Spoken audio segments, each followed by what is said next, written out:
श्री जावेद अली खान। धन्यवाद उपसभाध्यक्ष जी। मैं फिनांस के बारे में और अर्थशास्त्र के बारे में बहुत कुछ जानता नहीं हूं। जोड़ना और घटाना मुझे आता है, इतना मैथमेटिक्स में जानता हूं।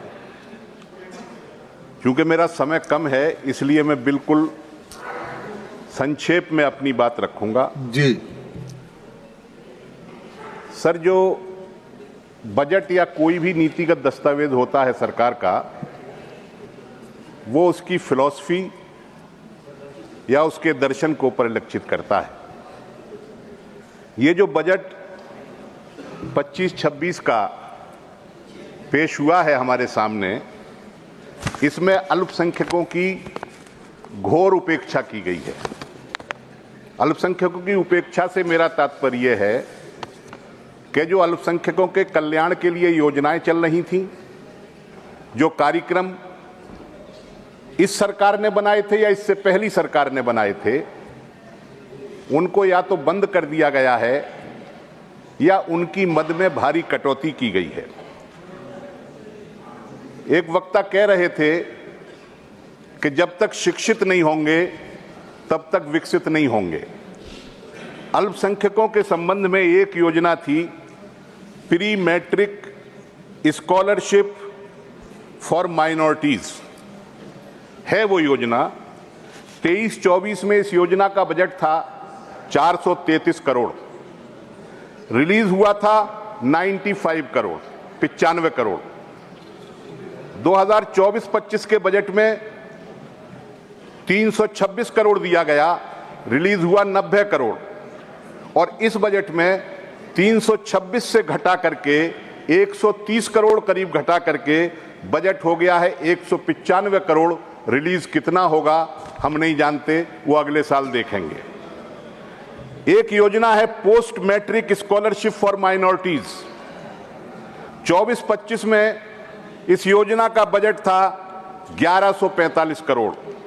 इस बजट में इस योजना के लिए आवंटित किए गए हैं 413 करोड़।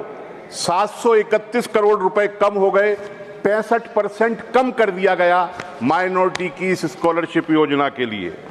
एक योजना है sir, merit come means scholarship for professionals and technical courses.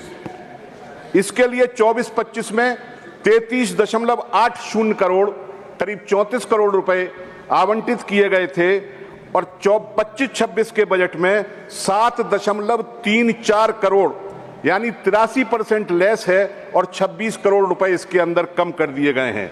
Overseas educational loan interest subsidy जो सरकार देती थी, 24-25 के बजट में 5.30 करोड़ दिया जाना था और इस बार घटा करके उसे मात्र 8.16 करोड़ कर दिया गया है। 7.14 करोड़ रुपए इस योजना के तहत भी कम कर दिए गए। मदरसा और माइनॉरिटीज स्कीम को पहले सैकड़ों करोड़ रुपए दिए जाते थे, अटल जी के जमाने में वो स्कीम शुरू हुई थी। 23-24 में इसका बजट था 10 करोड़ और पिछले 24-25 में इसको मात्र 2 करोड़ रुपए दिए गए थे और इस बार मात्र 1 लाख रुपए यानी टोकन दिया गया है। मतलब इस योजना को पूरे तरीके से बंद कर दिया गया है। सर, 2020 और 21 में जो माइनॉरिटीज की 2 योजनाएं थीं, कौमी वक्फ बोर्ड तरक्कियाती स्कीम और शहरी वक्फ संपत्ति विकास योजना, इन दोनों योजनाओं को मर्ज कर दिया गया। ये दोनों योजनाएं व्यापारिक गतिविधियां ब्याज मुक्त लोन देती थी व्यापारिक गतिविधियों पर वक्फी जमीन पर, और इसका बजट 23-24 में 17 करोड़ था, 24-25 में घटा करके 16 करोड़ कर दिया गया। इस बार घटा करके इसका बजट सिर्फ 13 करोड़ कर दिया गया। मैं ये समझता हूं कि इस तरीके की जो कटौती अल्पसंख्यकों से संबंधित मदों में की गई है, निश्चित रूप से इसके पीछे सबका साथ सबके विकास की फिलॉसफी नहीं है। इसके पीछे कौन सी फिलॉसफी काम कर रही है? मुझे लगता है कि गोलवलकर जी की जो किताब है we and our nationhood defined, जिसमें माइनॉरिटीज को दूसरे दर्जे का नागरिक बनाने का संकल्प लिया गया है, और बंच ऑफ थॉट जिसमें मुसलमानों को और माइनॉरिटीज को, मुसलमानों को दुश्मन नंबर 1 और ईसाइयों को खतरा नंबर 2 बताया गया है, वो फिलॉसफी, वो दर्शन इस बजट के पीछे काम कर रहा है। आपने मुझे बोलने के लिए समय दिया, बहुत बहुत धन्यवाद।